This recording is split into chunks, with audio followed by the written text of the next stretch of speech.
The first thing I noticed was that my CEO was crying. Not the quiet kind of crying people hide behind a smile, but the kind that makes a person forget who might be watching. She walked out of the courthouse beneath the bright afternoon sun, still wearing the expensive navy suit she had arrived in that morning, but somehow she looked smaller than I had ever seen her. In one hand, she held a folder containing the papers that had officially ended her marriage. In the other, she held nothing. She had entered that building as one of the most powerful women in the city, and she walked out looking like someone who had just lost the last piece of herself. I was waiting beside my old black sedan because she had called me earlier that morning and asked me to pick her up. When she finally saw me, she stopped, wiped her tears with the back of her hand, and whispered something I would remember for the rest of my life. She asked me why I had never given up on her. Before we continue, if you believe that kindness can give someone a second chance, please take a moment to like this video, share it with someone who needs hope, leave a comment, and subscribe to Epic Story Hub. Sometimes one small act of kindness can become the reason someone finds the strength to keep going. My name is Rowan Mercer, and for almost 7 years I had worked for a woman named Seraphina Vale, the CEO of a company that had grown from a tiny office into one of the most respected technology firms in the city. To everyone else, Seraphina was almost impossible to understand. She was confident, brilliant, disciplined, and always perfectly composed. She could walk into a room filled with investors twice her age and make them listen without raising her voice. She rarely made mistakes, never arrived late, and almost never allowed anyone to see her emotions. But I had noticed something most people hadn't. The stronger she looked in public, the more exhausted she seemed when the office became quiet. Sometimes I would find her sitting alone in the conference room long after everyone had gone home, staring through the glass walls at the city lights as though she were waiting for something that never came. I wasn't her friend in the beginning. I was simply an employee who handled operations, schedules, and whatever unexpected problems appeared during the day. But over the years, I learned little things about her. She liked black coffee but always forgot to drink it while it was hot. She hated thunderstorms because they reminded her of the night her father died. She kept an old photograph of her mother inside the top drawer of her desk. And whenever she was worried, she tapped her thumb against the side of her coffee cup 3 times without realizing it. I never asked too many questions. I simply helped when I could. When she forgot lunch, I left food outside her office. When she worked through the night, I made sure her car was waiting downstairs. When the company nearly collapsed during a difficult year, I stayed late with the rest of the team because I believed in what she had built. Then her marriage began falling apart. At first, nobody knew. Seraphina became quieter, missed meetings, and occasionally arrived at work with red eyes, but she always blamed it on lack of sleep. Her husband, Cashin, was a wealthy investor who seemed charming whenever he appeared at company events. Behind closed doors, however, things were very different. He constantly criticized her, questioned her decisions, and made her feel as though everything she had achieved belonged to him. Eventually, he demanded a divorce, and when Seraphina refused to fight publicly, he used the situation to damage her reputation. Rumors spread through business circles that she was unstable, difficult, and incapable of maintaining a family. The woman who had built a company from nothing suddenly found herself defending not only her career but her dignity. I watched her change. She stopped laughing. She stopped eating properly. She began apologizing for things that weren't her fault. One evening, after almost everyone had left the office, I found her sitting on the floor beside her desk. Her expensive heels were lying beside her, and her face was buried in her hands. I didn't ask what had happened. I simply placed a bottle of water beside her and sat in the chair across from her. After several minutes, she looked up and asked me why I was still there. I told her that people shouldn't have to be alone on their worst days. She stared at me for a long moment before quietly saying that she wished she could believe that. The divorce proceedings became uglier with every hearing. Cashin's lawyers questioned her character, her work schedule, and even her ability to love. Seraphina never responded publicly. She simply endured it. There were days when she arrived at the office with perfect makeup and a flawless suit, only for me to notice that her hands were trembling beneath the conference table. I never told anyone. I never asked her to explain herself. I just stayed. When she needed documents, I prepared them. When she needed a ride, I drove. When she needed silence, I gave her silence. Then came the morning of the final hearing. The sky was unusually bright, the kind of clear afternoon that made the city look almost beautiful. Seraphina had asked me to pick her up afterward because she didn't want a driver waiting outside the courthouse. She said she didn't want anyone from the company seeing her like that. I understood.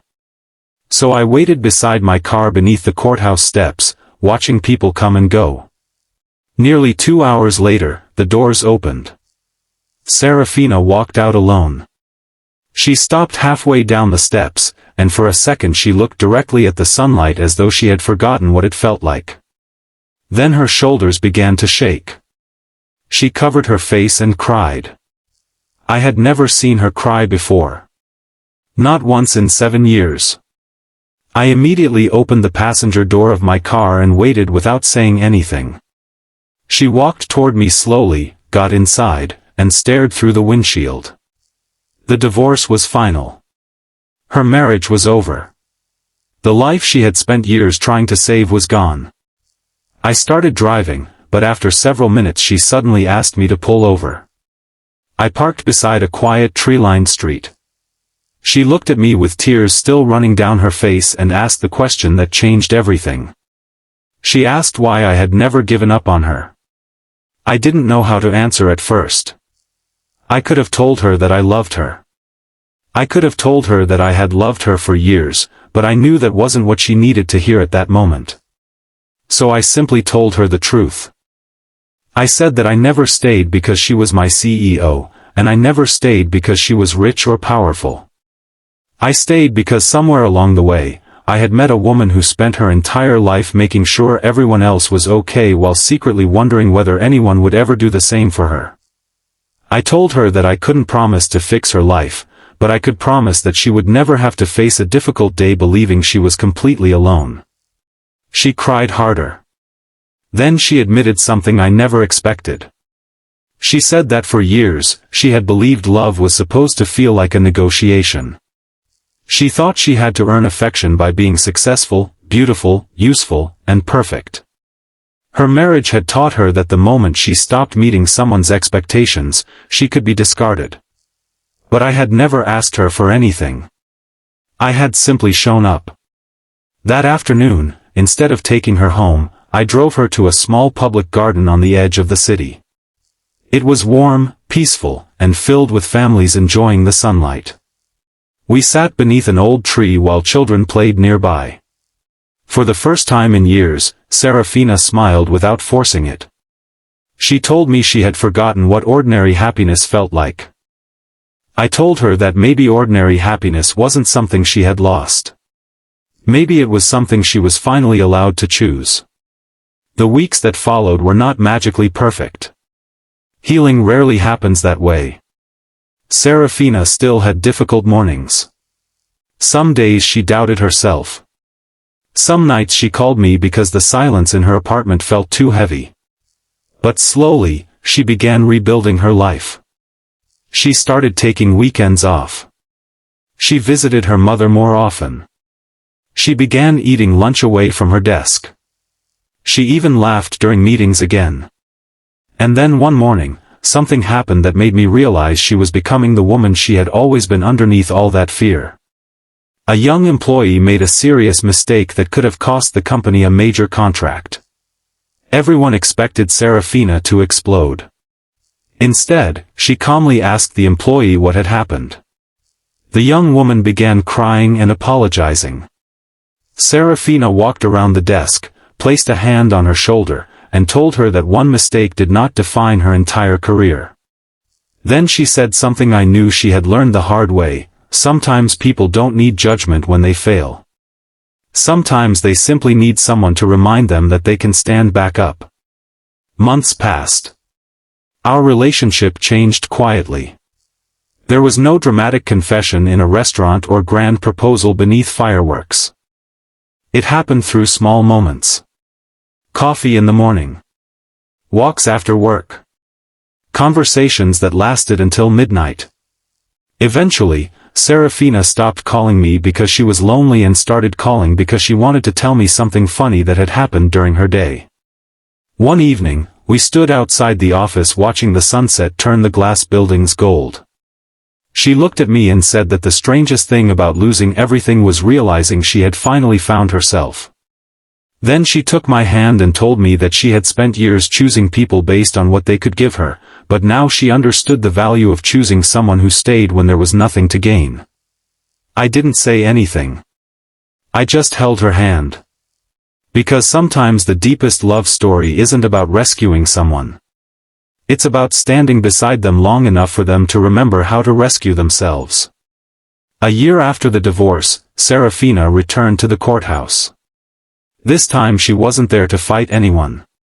She had been invited to speak at a community event supporting people rebuilding their lives after difficult marriages. She stood on the courthouse steps in the same sunlight where I had once watched her walk out in tears. But this time, she was smiling.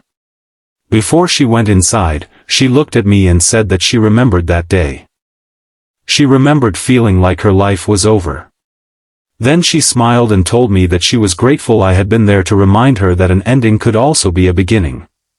If this story touched your heart, please like the video, share it with someone who may need to hear this message, and subscribe to Epic Story Hub for more emotional stories about love, kindness, hope, and second chances. And before you leave, comment, "I believe in second chances," if you believe that one person's kindness can change another person's entire life.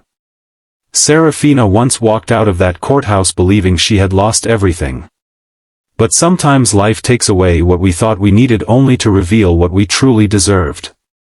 She didn't need someone to save her. She needed someone who refused to abandon her while she learned how to save herself. And perhaps that was the greatest lesson of all: never underestimate the power of simply staying. Because when the world tells someone that they are no longer worth loving, the quiet person who chooses to remain can become the voice that reminds them they were never broken beyond repair. And as the sun disappeared behind the city that evening, Seraphina took my hand, smiled, and walked forward, not as someone's wife, not as a CEO, and not as a woman defined by a failed marriage, but simply as herself. Finally free. Finally healing. And finally brave enough to choose the life she wanted.